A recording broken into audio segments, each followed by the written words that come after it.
YouTube, what's going on? Back with another reaction video. If you're new here and you don't know who I am, I go by Dawn NYC. We do all type of reactions on this channel. Today, we got a video from 154. They finally have a Black American on their podcast. This is the 154 podcast. They've done a bunch of videos with African, Haitian, I believe even Jamaican guests. And mostly, if not all of them, they've spoke about Black Americans, right? This, I believe, is the first time they had a Black American on the podcast. So shout out to them for finally having a Black American on the podcast after talking about Black Americans in damn near every video. But they got Van Lathan on the podcast. Don't really know where the conversation is going to go or what they're going to talk about. But before we get into the video, if you haven't already, do me a favor. Hit that sub button. Also, if you like the content, hit the like button. But anyway, without any further ado, let's get into the video.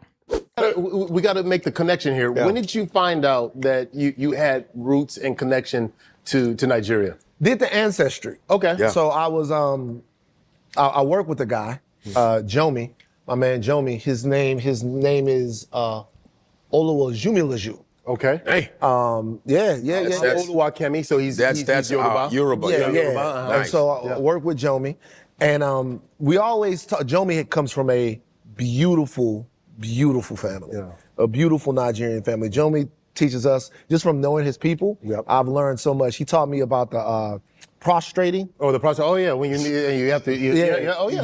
He taught like Jomi taught me about the prostrating. Yes. I got deep a couple of years ago into the Jollof Wars. Yep. Yeah. So if you ever wanted to like just have fun on Twitter, I just go, yo man, I just came from Jomi and them place.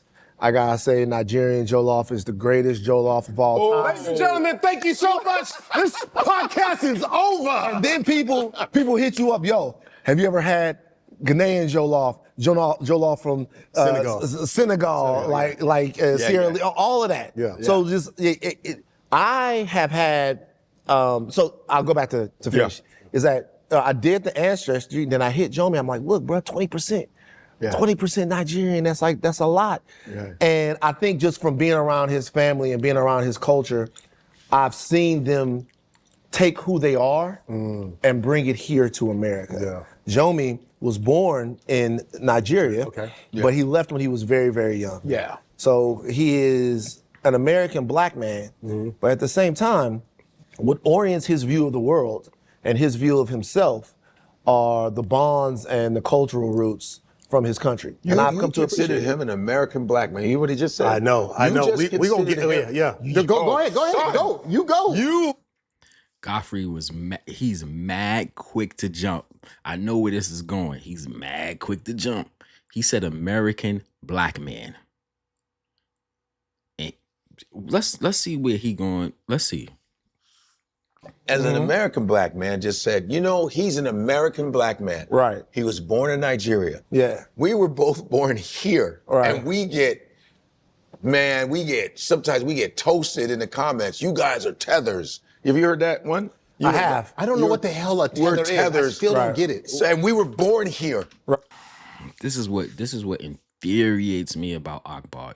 You know how many episodes motherfuckers done explained Godfrey, to be exact, has explained some form of what a tether is, and every time it's brought up, he always acts like he doesn't know what the fuck a tether is. I don't know, like, what is a tether? Like, what even is that? Like, this is what infuriates me about him. Like, he is so corny, bro. He really infuriates me. Like, why are you acting so dumb? Like Godfrey hasn't told you 1 billion times what a tether is, or gave you a basically a rundown of what a tether is. And they always bring this up to certain guests. They bring up certain points.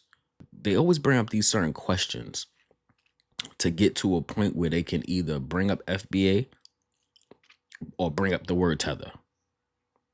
and then act like they're just so like, oh, like it's it's annoying as fuck. But yeah, Godfrey was excited. He was like, so you called him an American black man, and we grew up here. He was born there. We get so much hate, and he wasn't listening. He wasn't listening. He didn't call him Black American. He called him a American black man. But they want to tether on to something. They want to. Crenshaw, Chicago. And now, the fact that you called your man. So he is. Okay. He is not a black American. Right.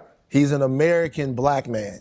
Okay. So what's the difference? Yeah. How do you distinguish? You see, he was hype as shit. Godfrey was hype as shit. Like, you as a black man called a Nigerian that was born in Africa that is now an American black man. Yes. So now we have one of you that's on the podcast that can say, I'm black. He got it confused, but he about to school him. Let's see. So the way I distinguish the difference is this. We're all black. Yep. Yes. He is American by nationality. You are not a black American. You have to understand from the outside looking in how frustrating that can be. When we're black, and then you go, oh no, I'm not black, I'm Nigerian. I'm not black, I'm Jamaican. I'm not black, I'm from Ghana or whatever. You can see how frustrating it is until now all it be like, oh, I'm black. It's cool. It's cool that y'all are identifying as black. But that was something started in America because we didn't want to be called Negro. We didn't want to be called African American. We black. And now everybody's jumping on the bandwagon. And the problem with that is when you have lineage-based issues or grievances, if you will, everybody can be attached to now that blackness. That's why delineation is important. Everybody else does it, and when black Americans do it, everybody gets scared. That's really what it is. Everybody gets scared because now they can't tether on to black people. Yes. So that makes him an American black man.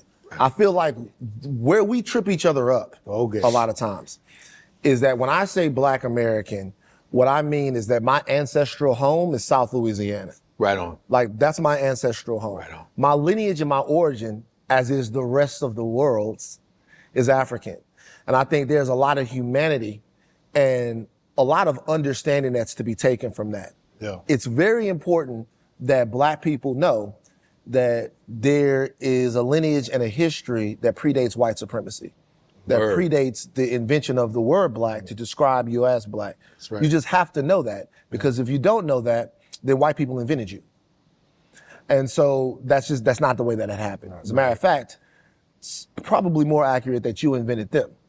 But the reality of the situation is, as far as my culture, what I am, that was established by old black people from South Louisiana that had to reinvent a culture on the fly in some of the harshest, most dire circumstances. Yep. I honor them by honoring their cultural technology. That's not to be different or to set myself apart from worldwide diasporic blackness. That's not what I'm trying to do. Yeah, right. But my identity is in them. Sure. And their unique sacrifice and struggle and what they had to do. Right. Yeah, and you know what? I love your take on that. I really do. Great. I appreciate it. Because I look at it, if I even centralize it to the United States, you see the cultural difference between the U.S., the West Coast, the Midwest, the South, the East Coast. But then there is this identity that links us all. And I think where, Godfrey. See, that's the problem right there. What are you talking about? I was rolling with you until you said us. That's the problem. It's not a us. It's not a, you don't have no ties to that. You might have grew up around it. You might be associated with that, but it's not a us thing. And it's no disrespect. I don't mean it in a how people might try to, paint it, right? Like, oh, you're being separate. No, this is. Why do you want to be so, just because you grew up here, you also grew up in an African household. You have your shirt that says Ghana, your 154. Your podcast is about Africa. Like, if it was about us and you truly felt a part of us, your show wouldn't be called 154. Let's be honest. So it's like you get to latch onto our shit when you feel comfortable, but we can't in return do the same. That's, you know what that's called? Unfair. Get frustrated because, you know, you asked earlier before we got on 154. 154 means one continent, Africa, 54 countries that make up Africa. But when you go back to the one, there's one diaspora when it comes to the African diaspora. And so the entire premise of this podcast is to be able to unite us. And so when we get the, you know, division in the comments, it's like, it's so irritating.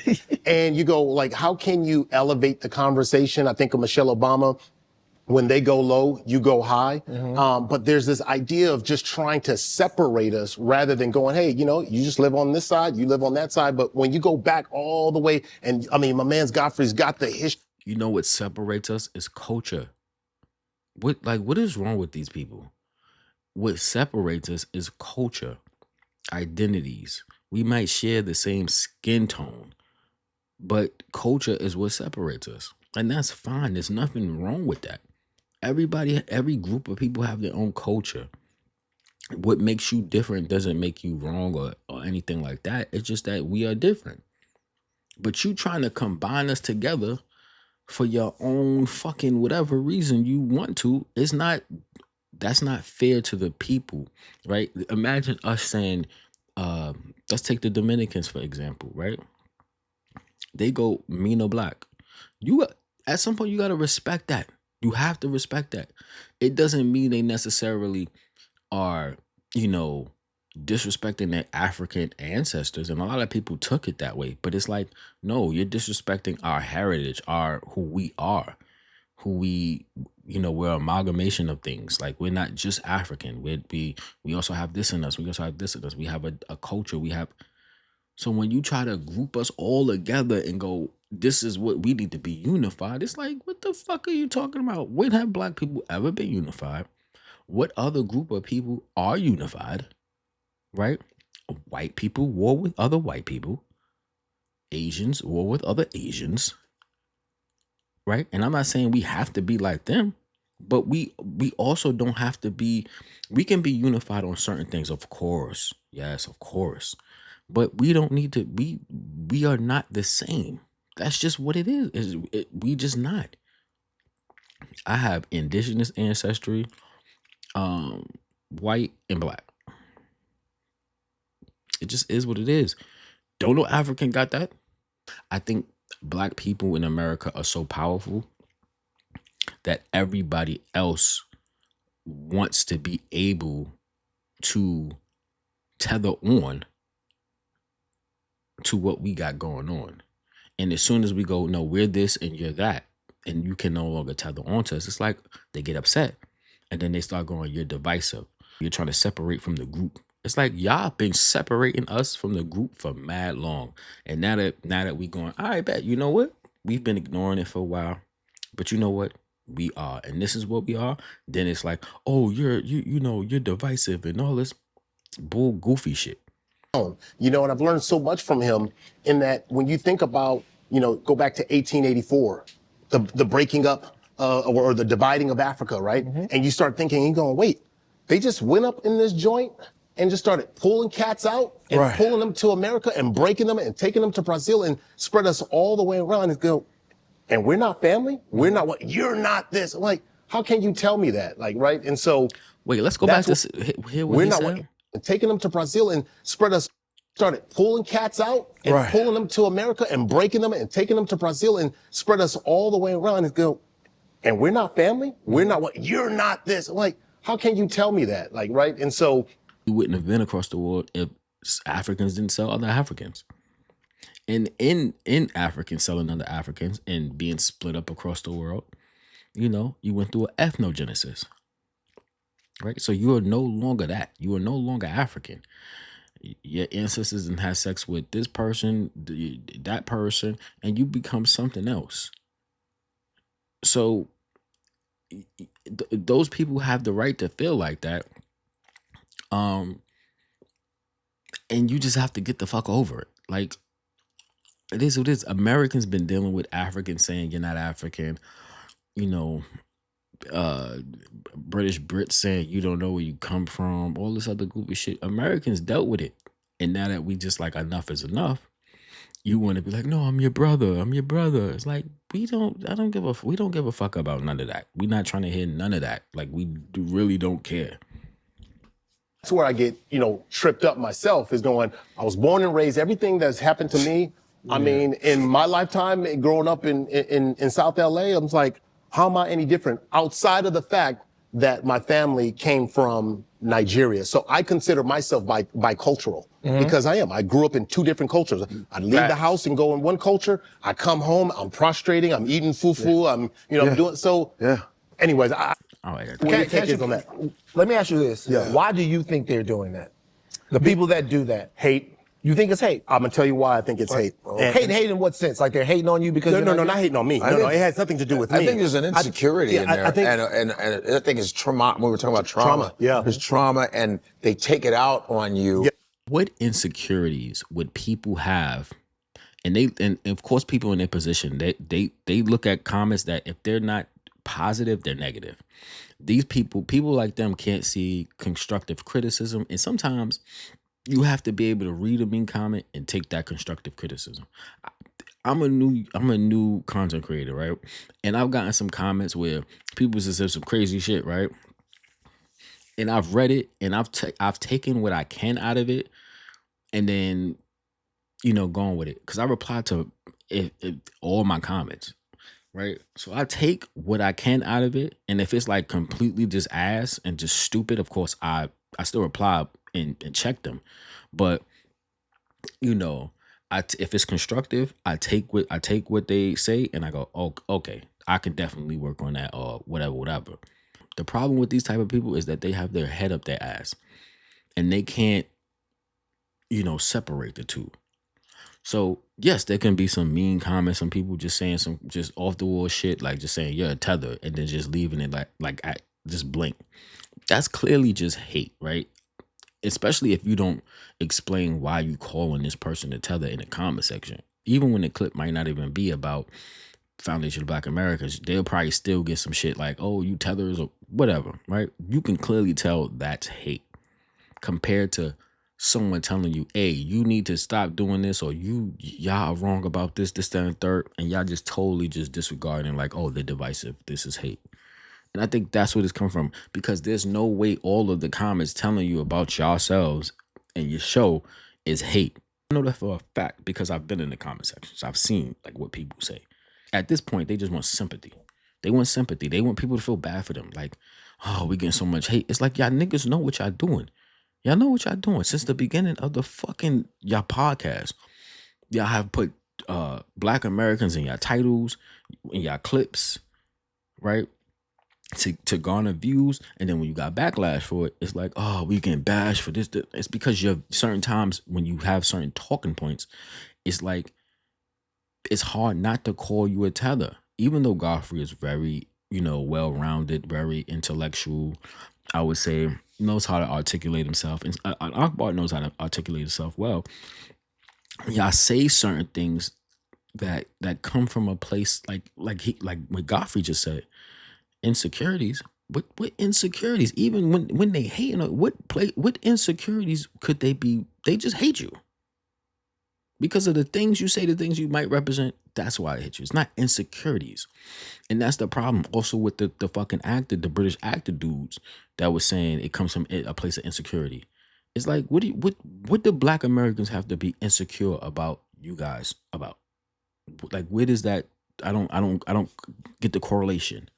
Because of them, maybe they're not having cultural resolve, or their own identity. I think. You heard what he said,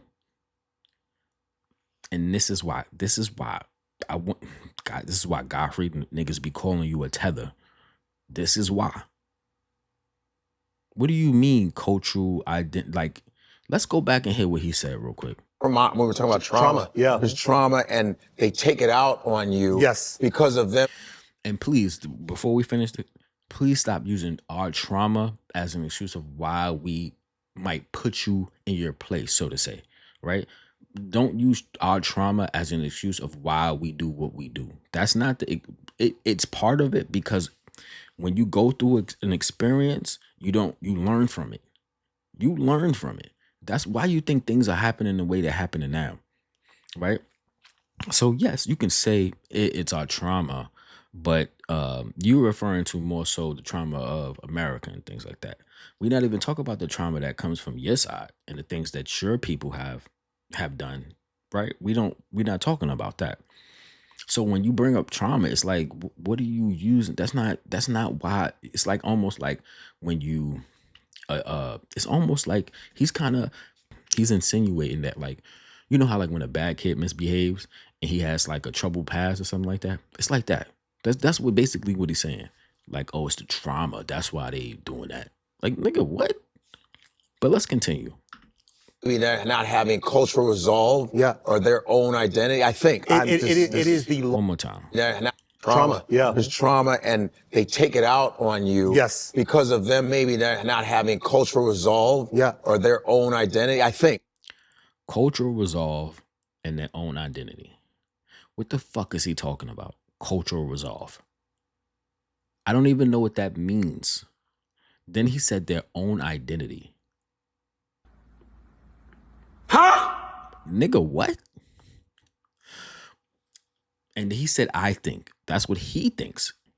So he thinks the people that come at him that hate him don't have their own cultural identity. And this is what I'm saying. This is why people believe he's a fucking tether. Because you take up for black people, but then you say dumb shit like that. We identify as black Americans. I don't know what the fuck you talking about. We don't know our identities or all this other goofy shit. Like, what the, like, why would he even say that? It is the long-lasting impact of colonization, Jim Crow, right? And when you look at that, like, I'll never forget, and I tell this story all the time because it was a pivotal moment for me. I'm sitting in LA, and I remember the first time I cried going to school, and I didn't want to go to school, and I get there, teacher says my name, I got a long name, everybody laughs, I go home, and my dad, don't mind them. They're all Africans. I grew up in a predominantly black neighborhood. That made me feel so much better. I can't wait to go back to school, right? I didn't even iron my clothes, right? I can't wait to go back. My dad said, you guys are all Africans. No, I'm not. I got Indian in my blood.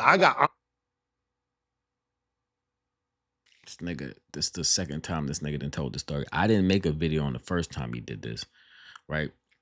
I actually did, but I didn't like it, so I deleted it.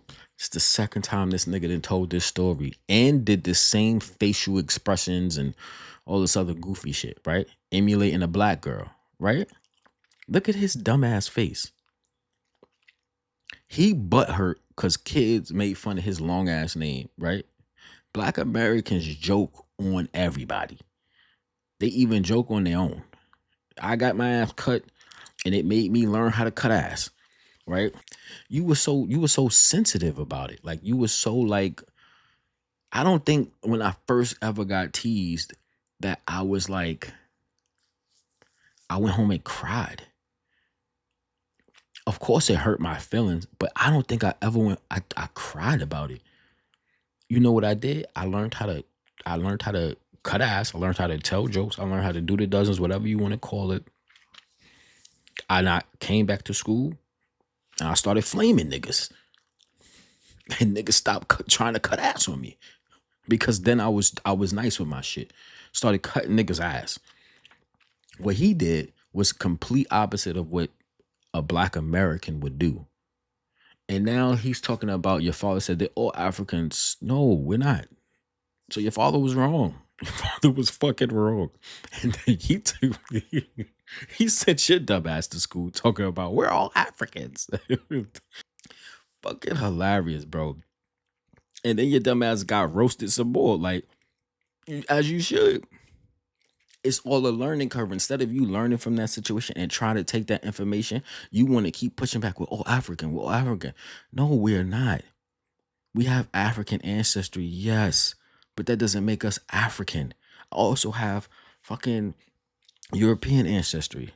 I also have indigenous American ancestry, like I stated before. So that doesn't necessarily make me any of those other things. But let's talk about his fucking this shit. The he doing this. What the fuck is that? He couldn't just speak normal. Why did he have to impersonate a black girl? I like anything to be anything but African, and I didn't know it then. But think about that. I'm going, oh wow, it's just anything to disconnect. Fast forward to now, you're seeing the FBA conversation and the ADOS conversation. It's like, man, it just takes me back to the idea that at the root of it is something wrong with being African, right? Like but that's propaganda too. Yeah. That's because that made us feel weird. Yeah. Because I remember, you'd be like, I'm African, but I'm Black American. Because you were embarrassed. Right. It was embarrassing, and I'm like, why am I kind of embarrassed by this? Because of the images they show purposely. They show the Black American in Nigeria as the thug, and that's not the truth. Right. When you really look at it, most Black people are educated as hell. Studying a lot of Black history in college, I was super militant. Right. I brought Stokely Carmichael to my college. Francis Cress Welsing I hung out with. Eleanor Holmes Norton, who's still in the Senate. We brought these people to our school, Sister Soldier, all of them. And I was educated by some of the coldest. I studied Dr. Henry Clark, what's his name? Ben Yohanan.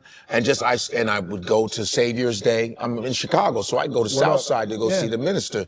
You know what I'm saying? So I was really James Baldwin, I read everything. Yeah. And then yet you got people saying you're a Tether. Right. I go, I was. And Godfrey keeps using this whole, I'm well educated on Black American, accomplishments. And he's like, I don't understand why people call me a tether. It's because sometimes your talking points are tetherish. I just went over what you just said. That's some tether shit. If you felt and you understood the Black plight and you were so immersed in it and you are us and all this other goofy shit, you would have never said the stupid shit that came out your mouth just a second ago. This is why people call you a tether. We don't have no identity. What the fuck are you talking about? And then I'm confused. Why are they calling me a tether? Police, I get harassed by cops, called the N-word in school. It goes back to the book Carter Woodson, like miseducation of the Negro. And I think miseducating us on one end, when I say here here in the States, and then even in Africa, because they're not teaching about, Harriet Tubman. I see you got the piece, and I'm like, that's not a core focal point, right? And so there's two different worlds we're living in. And then when we do call crossover and then we translate, there's a lack of grace that I see on both sides. And we'll get into some of these other topics as well. That but what are your thoughts on that? And how do we bring and bridge and unify the diaspora? Big questions, but legitimately to me, some of the central questions we should be asking ourselves right now. I'll say a couple of things. Number one is I think there's a reason why you're seeing that happen more now than ever before. First of all, anti-blackness has become a worldwide tradition. Yes. It's not even, it's no longer structural. There's a cultural tradition of anti-blackness. Most cultures, even like cultures that have themselves been persecuted, have a word. No doubt. They have a word to say in their culture. That's right. They have a word to say. Now, particularly, it's been my understanding that when they use that word, a lot of times that word is focused at the Black American. No, yep. A lot of times, not all the time, right? But a lot of times there's a specific burden sometimes, at least that I feel as a Black American, and that's because my culture is to be harvested and not to be invested into. So my culture can be harvested by anyone. It can be harvested as a Black American by other Black people from around the world. But there's not an investment that has to be made into it. It doesn't feel like that. It feels like you can harvest my culture, you can dress or act or behave as I behave, and then go and do something completely else that I can't access. You see what I'm saying? Like, I had to give that man a round of applause. That was beautifully put. Beautifully. Let's let him continue. Can't do the things that you would do as a Nigerian or as a Jamaican or anything like that. Those are you guys' culture. And in order for... But why wouldn't you? Like, but I push back. Nigga, what? Yo, I'm about to punch this thing. What the fuck are you talking about, bro? Why couldn't you? Absolutely, you could. Well, I'm not saying that I couldn't. Yeah. I'm saying that I get where you're coming from. No, I'm not saying that I couldn't. I'm saying that it's like that is foreign. You're saying that it's foreign. Black American culture is like free domain. It's free. Like free domain. There's no protection over it. Because if I wanted to go and be embraced in fucking Ghana's culture, like truly, like the culture of Ghana, become like embrace it, I would have to learn. I would have to go through a bunch of things, and if I don't get accepted, then I don't learn about Ghana. I don't learn how to speak the language. I don't learn these certain things. Whereas in whereas in Black American culture, anybody can come in, and everybody has all around the world. But he talking about why can't you? You can. It's not that easy, brother. So what you see a lot of times is people, in my opinion, in a way that's not always the most nutritious way, try to establish some cultural protection on what it means to be Black American, saying that we have our own culture, that we've established, our own thing that we've established, and that is also sacred to us. Now, what I don't think is that there should be anything that happens to where we get out of cultural sharing as Black people. Black was co-opted by Black people. It was invented by somebody else, but co-opted by Black people so that we could be strong. So that Black power, solidarity, Pan-Africanism, all of that stuff, so that we could be stronger and so that we could establish a set of ethics and values that allow us to care about one another. But I think it's also important for us to remember, and I can't get into specifically the feelings and experiences of you guys and some of the things you might have experienced from Black Americans, some of the differences that might go on even on the continent or in the diaspora, right? And I also shouldn't try. What I should try to do is understand that we are facing things in this world that don't know that you're different than me, that don't understand that there's anything different. And those things and the tradition that... It's weird. They didn't give any pushback when he said that you're different than me. They didn't say, oh, the whole time you've been listening, they've been preaching, we're the same. Van just said that you're different than me. They didn't give any pushback. This is why I said you gotta listen, pay attention to what comes out people's mouths. Established trying to fight them have to be together. But that doesn't mean, this is the way I look at the diaspora. I think the best way to do it is like the best way to go about this is how do we talk about each other when the other person is not in the room? Like, how do I talk about my Nigerian brothers, my Jamaican brothers, my brothers from the islands, my brothers from South America when they're not around? Do I talk about them as if they are me? Or do I seek to set cultural limits and exclusions from them? I learned a word when I was in my 20s. I'll tell you something, and the word was akata. Akata. Oh, hey. You know this word, right? Oh, we know it. We know it. You ever see the movie Sugar Hill? Oh, we know it. Bro, when that first happened, so what's this? When that first happened, I saw that movie, then I forgot about that. Right? And so I was actually, You saw Sugar Hill? No. With Wesley Snipes? Oh, yes. I was actually interested in a girl, and she was Nigerian. Oh, okay. And her brother told me the word. Like, so listen to me. Oh, no. I'm like, wait a minute, hold on. You mean to tell me that Wesley Snipes, that serious, that for real? Oh, no. I was like, I thought that was for the movie. He goes, yeah, it doesn't mean that, but this is what it means, and this is the reason why you might have a problem getting my parents to like love you and take. Now, he ended up just kind of with me, not being wrong, not being all the way real with me. Right. But my question then was, why was there a word for the Black American in Nigerian culture? So I caught that.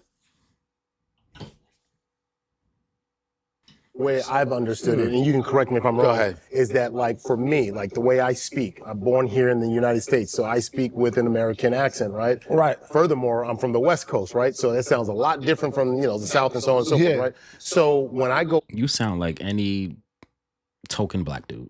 You could be from the East Coast with that accent. Nobody would...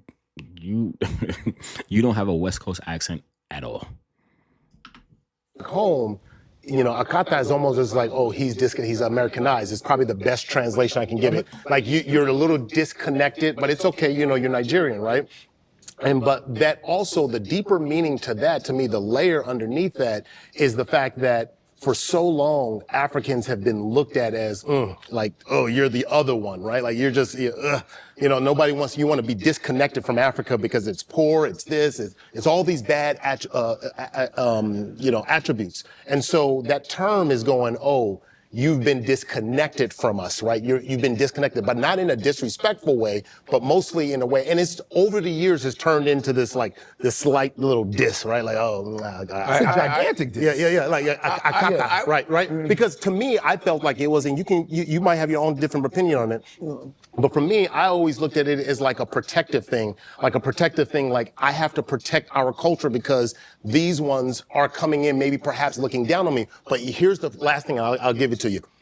When you go back home and you show the respect, and I just came back in April. Okay. I didn't get any of the looks, because sometimes they can say it without even saying it, right? Everybody was so welcoming because there's a respect for the culture, right? And there's not like, oh, you're coming in thinking that you're better than me because you live in America and you know differently or whatever. So there's not that disrespect. And so, yeah, I'll kind of end it there.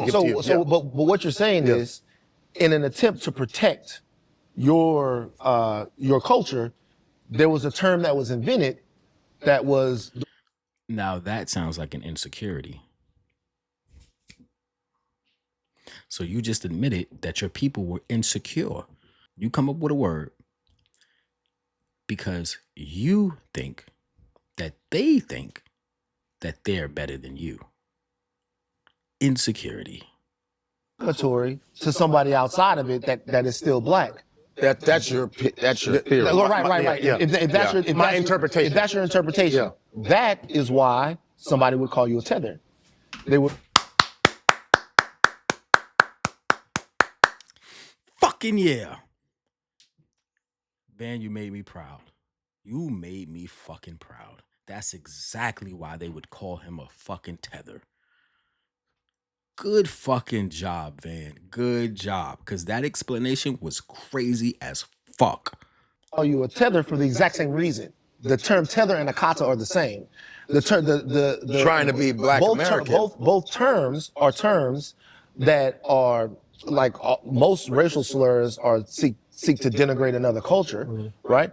But the reason why they're doing that is because, I'm not saying it's right, but I'm saying they are seeking to establish the sanctity of black American culture in the same way whomever came up with... But then how do you then treat... I wouldn't agree with that. Would not agree with that. You lost me. You lost me, Van. You lost me. I thought you was going to keep it real. I thought you was going to keep it real. You lost me. And I jumped the gun. I jumped the gun. But you just lost me. No. You are comparing oranges and apples, brother. Nice try. But no. That's not why people call him tether, or the word tether was even used or created. He's basically saying that they made this word because people feel like they're better than others and all that. And it's a way to be like, you're not better than me, you're this or whatever. Whereas tether would be for people who are undermining a certain culture while also adapting to that culture and cosplaying in that culture, right? That would be, and then have certain talking points like how Akbar might have or how Godfrey might have that don't align with the average black American. That's why the word tether was created. It wasn't created just because we wanted to hate or we had some dumbass idea about you, or no, it's a pattern. It's things you do. As we can see it, we can literally see it. Whereas Africans came up with this word because they had an inferiority complex. Two different things. bicultural people, because I know this because my wife is biracial. Okay. And so I now see it differently, right? And so she's talked to me about this. My pastor back in San Diego, Pastor Miles, biracial. And I never understood it because I grew up in an all black neighborhood, grew up in a Nigerian household, right? But he was saying like, I'm not white enough. I'm not black enough. Where do I belong? And you're just get casted away. And so it becomes a very difficult challenge when you're having that. I'm like, everything that has happened to you here in America in my generation, right? I'm not going back to from 1979 forward, everything that you've experienced. And that's the problem, you goofball. Just because we've, in our generation, experienced somewhat of the same thing, right? And that could be, you can take that with a grain of salt because your experience might not be the same as my experience. So technically already you lying. But you could take that, like I said, you could take that with a grain of salt. But traumas and past experiences is what makes you who you are. You keep bringing, like when Godfrey brought up, when y'all get hate, it's trauma. You use that as an excuse, but then you take away that excuse in the same breath. This is what makes us different, along with actually DNA. But our experience, our trauma is passed on through DNA as well. So you trying to be like, I'm not talking about in the past. You have to talk about the past, you fucking numbnut. I've experienced. You can't tell me anything differently, right? Certainly. And so, but then I've also, on a second hand, have experienced a lot of stuff through my parents' stories, through their life, through the way they live and their culture. So I'm going, wait, I just don't belong? No, I'm not saying that at all. Like what I'm saying is, because I would resent the idea of being a Tether and a Kata or anything like that. Yeah. Like when I heard the term, like Akata, I resented it. Yeah. You hear Nas rap. Some Africans don't like us, no way, right? And there's a xenophobia and a sort of protectionism that exists just from like country and nationality. There's a protectionism that exists from New Orleans to Baton Rouge. That's all right. So human nature. Tribalism thing. I'm from Baton Rouge. Yeah. The niggas in New Orleans say that we country, right? Country. So there's so all of this stuff. It's tribalism. It's facts because tribalism, Igbos right? and Yorubas will say stuff about each other, but that's fine because But then want unity. So it's like they understand that, but then want unity. It's like, how do you want that to happen if it's been ingrained in humanity since the beginning of time? That's something you can't fix. You know why? Because there's differences. If everybody was the fucking same, the world would be boring. The world would not, evolve. So this mindset that like we are all the same, it's like fucking dumb in this bullshit. But let's continue. in an animal kingdom, there's always a hierarchy of, in bee colonies, ant colonies, there's always a hierarchy of worker bees and worker ant, that's facts. Yeah. But with this, like with the Kata, like in the movie Sugar Hill, there's a guy that kind of looks like him. There's the guy he's doing a deal with, and he's a tall, bald guy. He goes, and Wesley's like, so what's up? What, are we doing business? I don't think it's going to work. He goes, what you mean? He said, we can't work with the Kata. Yeah. He goes, hey man, what is up with this Kata you keep saying? And the guy goes, we don't want to work with cotton picker. And Wesley just goes crazy. And I was like, yeah, Wesley, I want him to kick the, right. But yeah. But I was always called Americanized. Yeah. Yep. When we went to Nigeria, everyone's like, you're Americanized. But then they would use a Kata for Black Americans. Well, you see, and so almost derogatorily. And so my thing is this. Being called Americanized somewhere else is probably something that like they frown upon, right? It's some sort of cultural. Because you've lost your culture. You're not, So understand that like that is our culture. So in my opinion, Black people Americanized America. You see, we came here and we are the ones that had to invent a new cuisine. We're the ones that had to invent a new way to speak. We had to invent dress. Music. We Americanized America. We gave America its soul. So if being Americanized is something that is negative, then that is not even intentionally, but even subconsciously, a commentary on American Blackness. And so when we are trying to talk about American Blackness, what we are legitimately doing, in my opinion, is and it's difficult to do sometimes when it's in multimedia the way that it is and it's portrayed the way that it is sometimes. We're saying that our culture is beautiful too. Our culture is grand too. I love the two. The two is like our culture. All the other, because you go with like we are kings and we always talk about how we were kings and queens. We still are. We're kings and queens now. We put people on. We have royal families. Yeah. The Carters are a royal family, right? Like we have royal families. We do these things. There is nothing that is less important or majestic about Black American culture. Right. It might be a little bit more dramatic. You might see it a little bit more in a different way. It might be a little glitzier because of the way that America is, but we've bled, we've fought, we've died. And there's an absolute respect for that. And I will tell you this, and this is from my experience, you tell me different, and I think there are a lot of people who agree with me. I was at a basketball game, and a woman came to me from, I think she was from Mali. I can't remember where she's from, and she was like, thank you so much for sharing your story. And I'm getting ready to walk in the game, and I'm like, I'm almost in tears. I'm like, dang, why you do that to me? Right? But she was saying like the same way you were treated, and she's probably 7, 8, 9 years older than me or something like that. I too was treated the same way. And so when you talk about what's being said in conversations behind closed doors, I can tell you, whenever I've been to any of the countries I've been to in Africa, I've been to 8 countries, I still want to go to all 54. Bring me to America. America. There's this reverence because of what is marketed to Africa about America. Yeah, certainly. It's like there's this, oh man.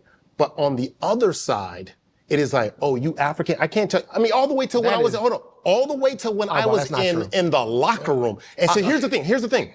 Because I played football, I had a sample size I think was just a little different. I'm in a locker room with 100 dudes from all over the United States, right? So you get a sample, and I've been through multiple teams, right? And shut up, man. You from Africa, man. Shut up, man. You from Africa. So I got dismissed. We get dismissed because I was African. Shut up, African. Hey, African. And so shut what up, I learned, African. and what I learned I got mocked all the in time. elementary, from elementary, I learned that if I became more ridiculous, I took the heat off of, you can step on my, and I don't feel pain. I flew in on a helicopter to school. I'm like, what? You poor like us. What are you talking about? Right? I don't know how he took the beginning of that story and then came back to like this bullshit. I don't know how or why he did it. We about to wrap this shit up.